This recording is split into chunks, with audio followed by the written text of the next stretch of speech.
안녕하십니까. 자, 신이 없는 세상 오늘 32강 하겠습니다. 195쪽입니다. 토마시 할리크의 글입니다. 타이틀이 내 안의 불신앙인, 그리고 부제로 나의 친구, 뭐 이렇게 잡았어요. 일단 제목들이 좀 문학적입니다. 그 타이틀 글의 오늘 두 번째입니다. 약간 까다로운 부분을 우리가 지금 따라가고 있습니다. 소제목 검증된 교회. 195쪽입니다.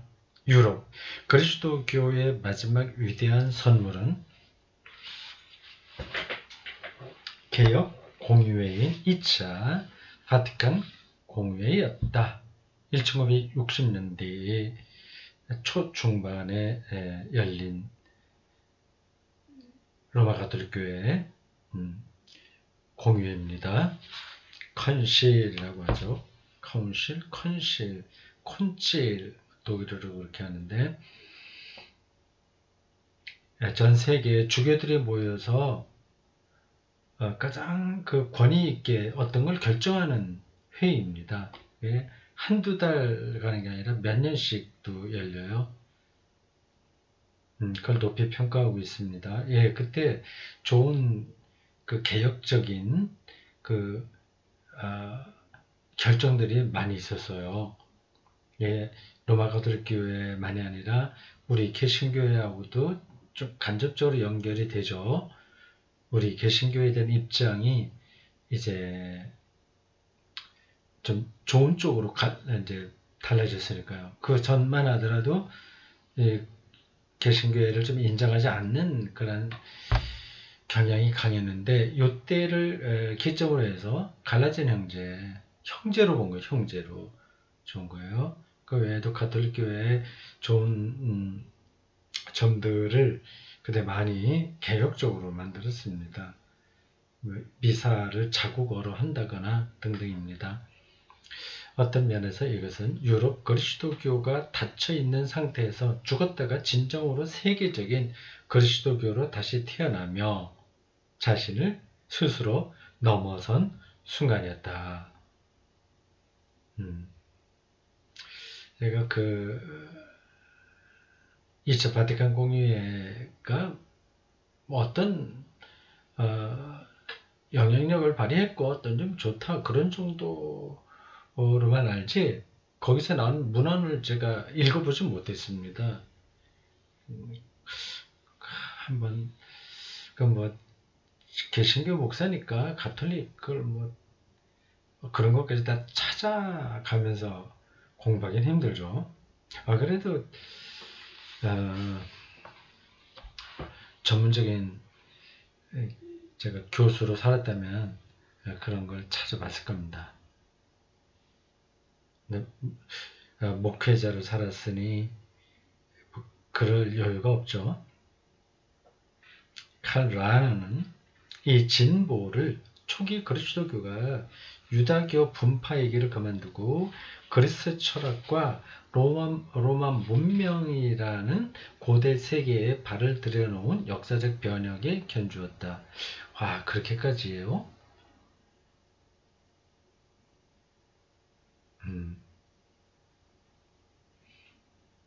이 공유회는 교회의 삶과 가르침에 교회 개혁과 무신론적 종교 비판에 담긴 예언적 요소를 받아들인 것으로 보인다. 그것은 분명히 역사의 주인이 교회를 위해 근대에 마련해둔 시련과 심판을 자각했다는 의미일 것이다.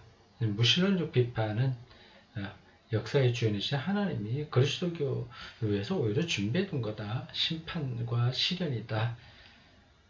그리고 교회가 그 시련을 견뎌냈으며 따라서 새 시대와 역사의 새 장으로 들어설 준비가 되었다는 의미일 것이다. 아주 좋게 평가하고 있습니다. 실제로 그 공회에는 이제 성공적으로, 좋은 면에서 성공적으로 진행됐습니다. 결과도 좋았어요. 물론 공의회의 정신 속에 교회가 개혁하는 과정은 1960년대에서 1970년대로 넘어가는 전환기에 정치적, 문화적 상권들로 적잖이 제동이 걸렸다. 이게 뭘까요? 공의회가 끝난 직후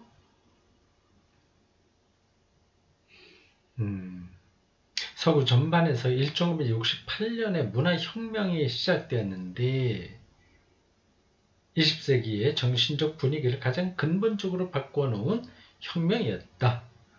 서구 세계는 2차 계몽주의와 함께 그거를 2차 계몽주의라고 부르나요? 계몽주의 enlightenment 영어로 그렇게 합니다. enlightenment 계몽 그 밝힌다, 깨우쳐서 밝힌다는 뜻이죠. 1차 계몽주의는 뭐 18세기, 뭐 19세기, 18세기, 17, 18세기 유럽 그때를 가리킬 겁니다. 2차 계몽주의와 함께 근대 후기 시대 포스트 모던, 근대 후기 이게 뭐 좀 복잡하죠. 뭐 근대주의, 뭐 계몽주의, 뭐 그리고 근대 계몽주의, 근대주의, 근대 이후 뭐 등등 여러 가지 사조들이 막 뒤섞여 있습니다. 그럼 뭐 그냥 지나가도 됩니다. 즉 세속화의 전성기에 들어섰다. 특히 세속화는 종교하고 좀 대척점에 있는 운동입니다. 특히 이 변화의 한 측면인 성적 혁명은 성적 혁명, 섹슈얼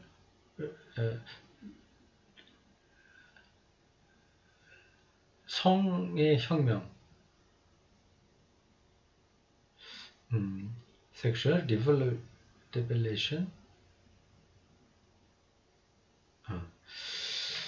뭐 영어도 해보려고 그랬더니 탁 또 막히네.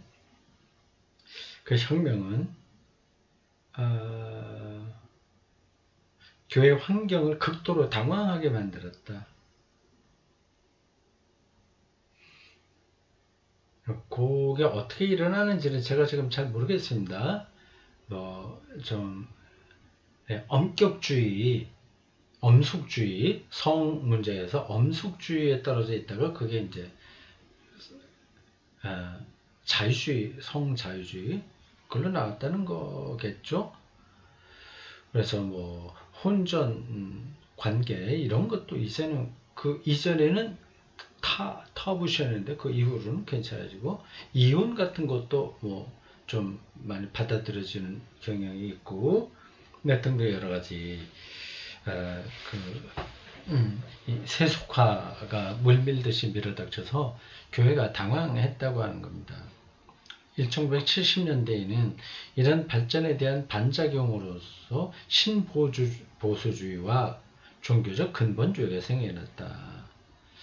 아마 정확하게는 모르지만 영국의 대처 이런 사람들의 신보수주의의 대표적인 정치가 아닐까요?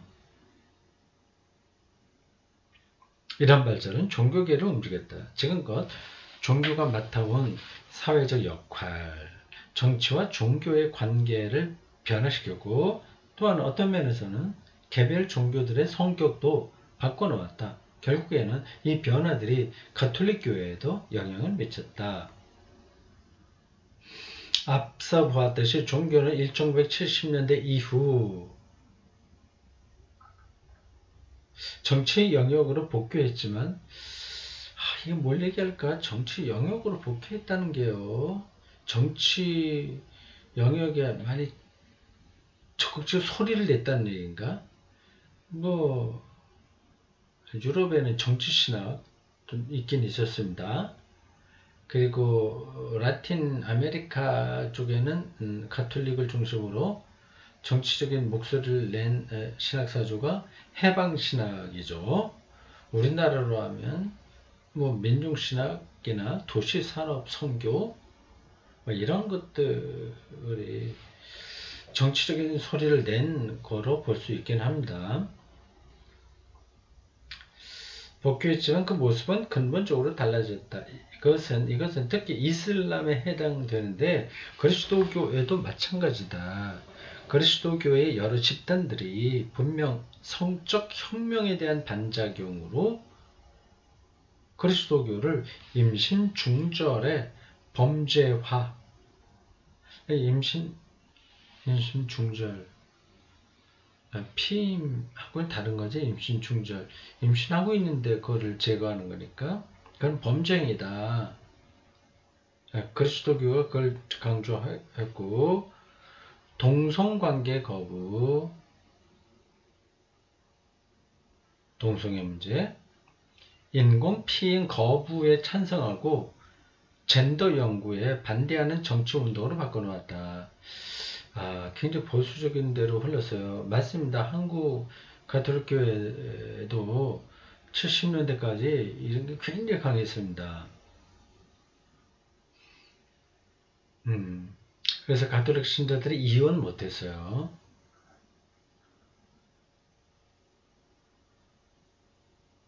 그리스도교가 저런 영역에 역점을 둠에 따라 성적인 문제에서 아주 전통적이고 엄숙주의에 따르는 그런 거를 따라감으로써 복음의 핵심 주제들에는 그림자가 드려졌다. 그러니까 사회적인 이슈에 너무 민감하게 이게 조금 이렇게 보수적으로 아니면 회기적으로 이렇게 반응하다 보니까 정말 중요한 문제들은 다 놓치게 되었다고 하는 겁니다. 사랑, 연대, 자비, 용서, 화해는 물론이고 자연과 평화, 일치, 사회적 문제, 문화 간 소통 같은 절박한 시대적 징후에 대한 답변이 그 주제들이다. 이런 걸 다 놓쳤다고 하는 거죠. 이제 바티칸 공의회 2차 공의회에서 이런 게 중요한 신학 주제로 아젠다로 나타나는데 근데 사회적인 소용돌이 속에서 교회가 방향을 놓쳤다고 하는 겁니다. 세속 세기가 그리스도교에 제 잘못부터 반성하라고 즉각 반응했던 것도 전혀 놀랄 일이 아니다. 왜 당신은 형제의 눈 속에 티를 보면서도 당신 눈 속에 들보는 깨닫지 못합니까? 마태복음 7장 3절. 이 세속사회가 이 교회를 향해서 아주 강력하게 도전한 거죠. 네 앞가림도 못하면서 뭐 다른 거 하려고 그러냐 그런 거죠. 게다가 어린이와 청소년에 대한 가톨릭 사제들의 성적 학대가 연달아 폭로되었다.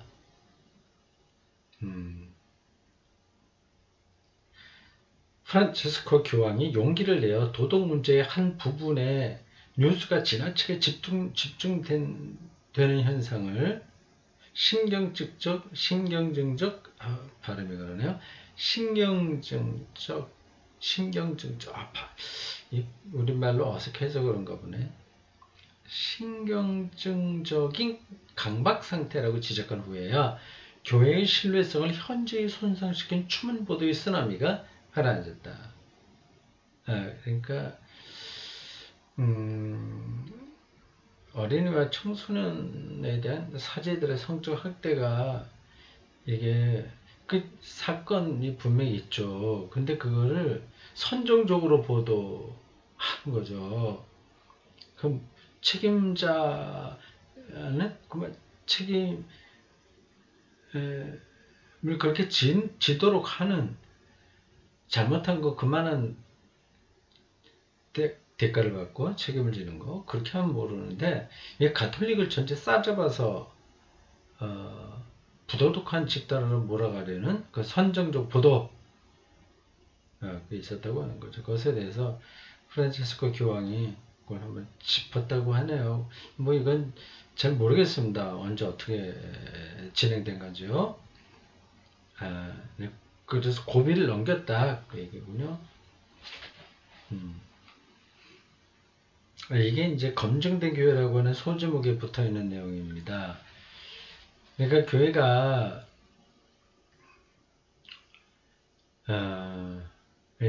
세속 사회에서 호된 신고식을 치렀다. 그 얘기죠.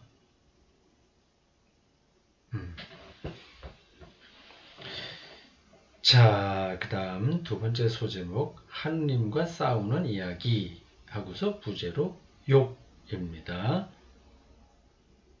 헤겔은 무신론을 역사 발전의 변증법적 단계로 이해했다. 헤겔 철학의 핵심은 역사의 변증법적 발전에 있습니다. 역사 철학이죠.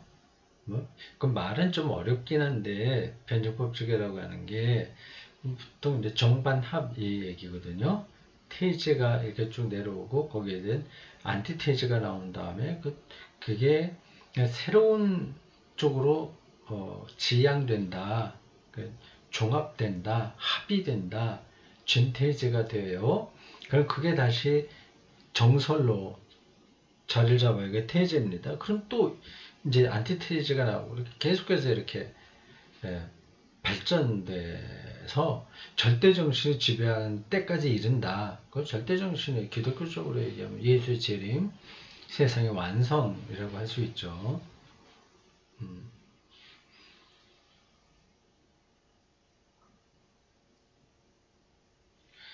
자, 뭐 헤겔이 그렇게 이해했다 그 얘기입니다. 세계 정신 나오는 거네. 세계 정신, 절대 정신이라고도 합니다.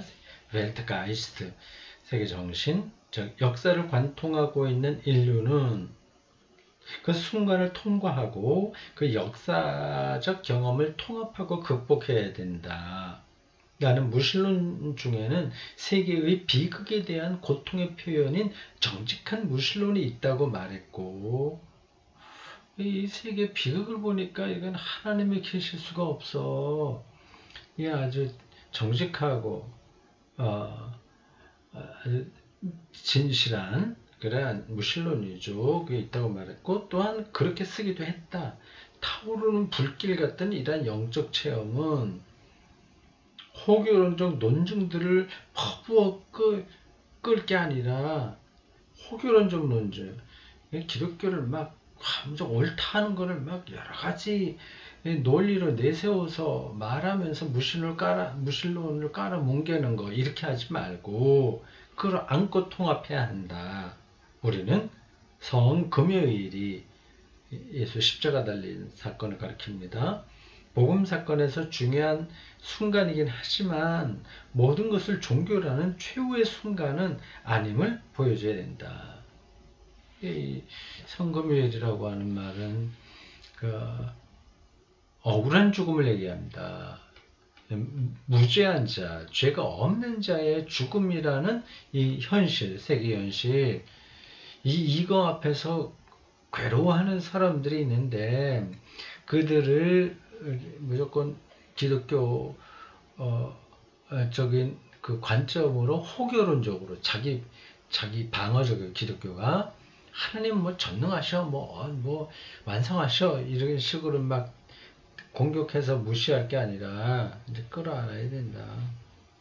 그리고 성금의 일로 이 세계가 끝나는 게 아니라 다음 그 극복하는 일들이 있다. 그게 뭔지 아시겠죠? 이거 부활인 거죠. 성금요일 넘어서 안식일 다음날 주일이죠. 주일에 축제가 있다는 그 관점에서 그 구도에서 무신론을 끌어안아야 된다. 좀 정리가 전달이 되는지 모르겠습니다.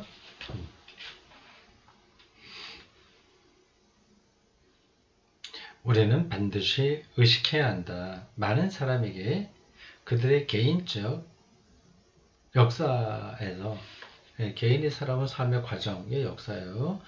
그리고 그들이 바로 지금 겪고 있는 역사의 순간들에서 지금 실존적으로 성금요일은 절박한 현재다. 누군가가 그렇게 고통당하고 있는 거죠. 반면에 우리는 그들에게 오잖아요. 앞에서 얘기한 대로 부활절 아침이란 미래를 단지 희망의 형식으로만 제시할 수 있다. 언젠가 부활해, 괜찮아, 잘 돼, 이렇게만 얘기할 수 있는 거죠. 그럼 충분하지 않은 거죠. 그런데 우리의 삶에서 희망처럼 중요한 것을 단지 이거 뭐 only일까요? 단지 독일어로 썼다면 누워죠. 라는 부정적인 한마디와 연결해도 되는 걸까? 그러니까 고통당하고 있는 이들에게 십자가에 달리듯이 부활의 아침이 온다. 이런 희망으로만 우리가 위로하는 것으로 충분한가 하는 거죠. 그럴 수 없죠. 또한 성경 속 이야기들은 희망이 힘든 투쟁의 결실일 수 있다고. 때로는 인간과 신 사이의 투쟁과 싸움의 결실일 수 있다고 이야기한다. 성경은 우리에게 하나님이 당신과 씨름하는 사람들을 사랑한다는 것을 보여준다. 야곱이 그랬고, 대표적으로 욥이 그랬죠. 욥기는 참 뛰어난 그 고대 유대인들의 종교 문학 작품이면서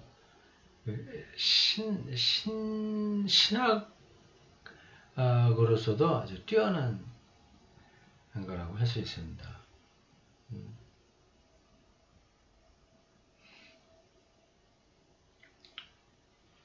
인간이 신과 씨름하는 가장 유명한 이야기는 의심의 여지 없이 욥기다. 기억나시죠? 생생하죠? 처음에 친구들이 네가 회개하기만 하면 돼. 그러면 하나님이 더 복 주실 거야. 그걸 다 거절합니다. 자기는 이러한 재난을 받아들일 수 없다. 그렇게 이제 발버둥 치죠. 하나님가 정말 삿대질하듯이 하나님 부정하는 건 아닌데 싸우는 거죠. 욥의 탄식과 소송 요구에 대해 소송 요구 하나님의 따져봅시다 이제 이렇게 한 거죠. 에 대해 답하는 주님의 저 긴 독백에 무슨 의미가 있을까? 그러니까 하나님이 욥에게 준 대답은 명쾌한 게 아닙니다. 굉장히 많은 이야기가 나오는데 후반부에죠. 그건 욥이 원했던 대답은 아닙니다. 그냥 이 세상의 신비를 네가 보냐? 아냐? 그러면서 네 의로움을 네가 주장할 수 있냐? 뭐 이런 식의 대답이죠. 이 독백, 주님의 독백이 무슨 의미가 있을까? 몇몇 주석자에 따르면 하나님은 여기에서 악의 의미가 무엇인지 설명하는 대신 왜 무죄한 자가 고난받느냐는 그런 그건 모르는 거예요. 하는 대신 하나님의 창조의 능력과 신비 그걸 얘기하죠. 당신의 불가해성을 드러낸다. 그 창조의 신비가 하나님의 불가해성이라고 하는 겁니다. 체스터턴의 해석에 따르면 하나님은 당신이 창조한 세상의 불가해성과 복잡성에 대한 경탄을 드러낸다. 하나님은 욥에게 이렇게 답한다. 만약 네가 세상을 불가해하게 이끈다면 신에게 한탄할 만큼 똑똑하다면 직접 한번 해봐라. 거기에 필요한 지식과 능력이 행여 내게 있을 것 같으냐. 이 문장이 잡아볼까요? 네가 세상을 불가해하게 이끈다면 이게 무슨 말이에요? 지경이라서 이런 것 같습니다. 만약 이거 하나님이 욥에게 하는 이야기예요. 그 긴 하나님의 그 독백과 같은 그 내용들을 이제 압축해서 얘기하면 이렇다는 거죠. 만약 네가 세상을 알 수 없다. 어?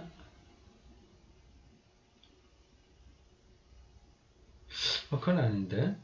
네가 세상이 왜 이렇게 내가 재난을 받았느냐? 이건 이유를 알 수 없다. 난 내 책임이 아니다. 뭐 그렇게 욥은 계속 주장하지 않았습니까? 그걸 말하는 것 같은데.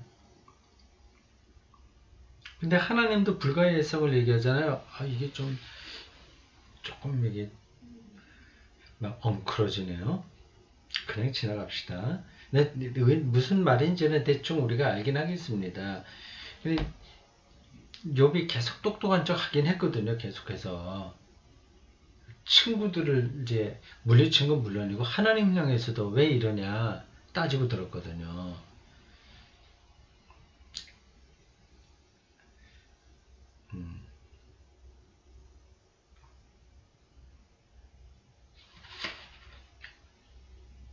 욥기의 메시지는 인간이 세상과 삶을 지휘할 지식과 능력을 제 마음대로 할 수 있다고 생각할 때 특히 귀 기울여 들어야 한다.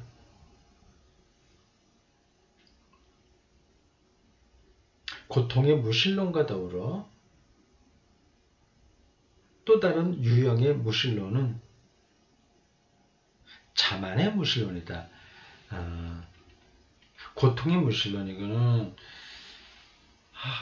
이 세상이 정말 고통스러워, 이걸 받아들이기 힘들어, 이 부조리해. 그래서 하나님이 없다는 결론에 도달하는 거라고 한다면 다라는 자만의 무신론. 내가 다 할 수 있어, 내가 설명할 수 있어, 하나님 없어, 뭐 이런 거 아니겠습니까? 요즘 다 그런지 안 그런지 모르겠어요. 근데 말을 이렇게 만들어낸 건지 하여튼 그 어떤 뜻으로 지금 이렇게 표현하는지는 알겠습니다. 고통의 무신론과 자만의 무신론 두 개를 구분해서 말하고 있습니다. 자만의 무신론은 신처럼 존재하며 선과 악을 식별하려 드는 노력의 표현이다. 욥이 그런 건 아니었죠. 그야말로 선과 악 위에 서서 자신의 취향과 살이 옳고 그름을 따지는 것, 이것에 따라 무엇이 선하고 무엇이 악한지를 결정하려 드는 것이다. 성경의 사려 깊은 주석자들은 여기에서 신을 향한 살해 시도를 확인한다. 이게 조금 살해 시도? 어떤 걸 얘기하려는 걸까요? 주석자는 욥기 주석자들을 가리키겠죠. 신적 지위와 역할을 차지하려 드는 노력에서 본원적인 죄와 악의 역사의 본래적 시작을 인식하는. 이거 직역이라서 조금 어색하게 들립니다. 하여튼 뭐 교만 무신론을 얘기하는 겁니다. 자기 잘난 척하면서 이게 하나님처럼 선과 악을 구분할 수 있는 것처럼 그렇게 가려고 하는 게 그게 바로 죄와 악의 시작이다. 그 뜻이죠. 아담이 그 선악과를 땄을 때도 뱀이 유혹한 말이 그겁니다. 이게 이제 하나님처럼 눈이 밝아진다는 의미입니다. 눈이 밝아진다는 것은 선과 악을 구분할 수 있다고 하는 거죠. 근데 그게 이제 죄의 시작인 거죠. 욥기와 연관해서 왜 이렇게 욥처럼 착하게 의롭게 살았는데 이 대재난을 당하냐 하는 거를 사람들이 자꾸만 어떤 논리를 갖고 그거를 설명하려고 하는데 그게 안 된다는 거죠. 불가의 이 세계는 불가해성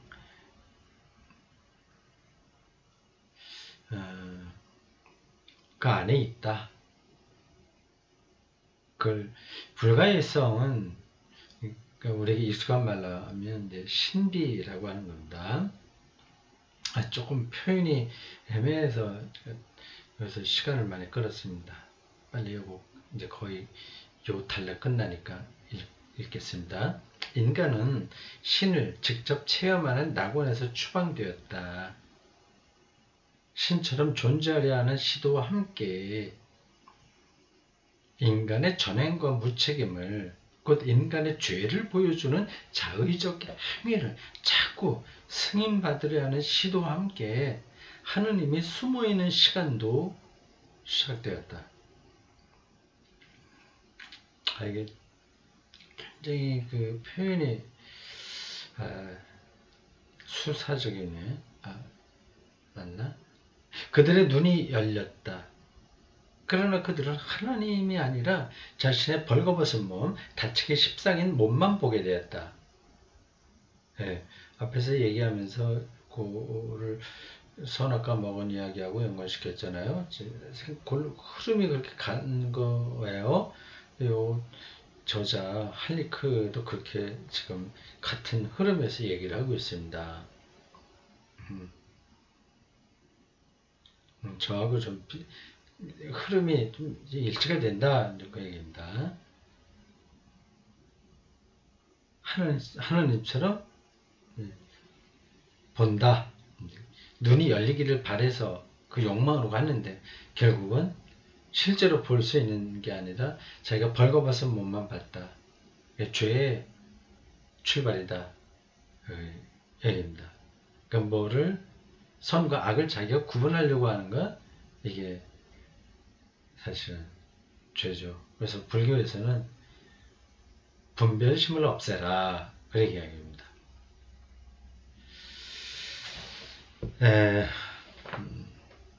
오랜만에 이 강독을 밤늦은 시간에 했더니 조금 눈이 감기네요. 오늘 낮에 밭일, 나무도 많이 자르고 또 뭐 사다리도 올라가고 좀 열심히 몸을 쓰다가 좀 늦은 시간에 이거 한번 읽어야 되겠다 싶어서 했는데 약간 집중력이 떨어지는 것 같습니다. 오늘 여기까지 하겠습니다. 수고했습니다.